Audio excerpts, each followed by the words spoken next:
E muitas pessoas estão sentindo nesses tempos dificuldades nos corpos, principalmente nos corpos sutis, no mental, no emocional, no etérico, dificuldades que antes não sentiam.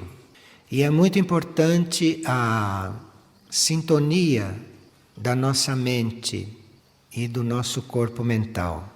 Todas estas pessoas que estão em dificuldade, como estão encarnadas em uma raça mental, procurem resolver isto também a partir da mente e não no tumulto do emocional, porque nós não somos mais uma raça emocional.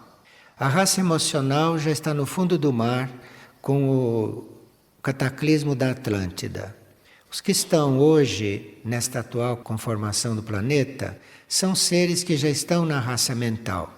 Embora não percebam, embora estejam apegados a conflitos emocionais, a coisas emocionais, mas dentro de si todos estão já com um contato interno com esta mente superior, com esta mente espiritual, como nós temos visto.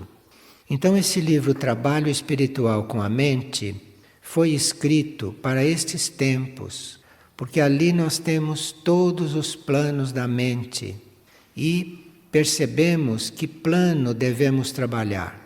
E à medida que formos trabalhando aquele plano da mente, vamos vendo as portas abertas para ir trabalhando os outros.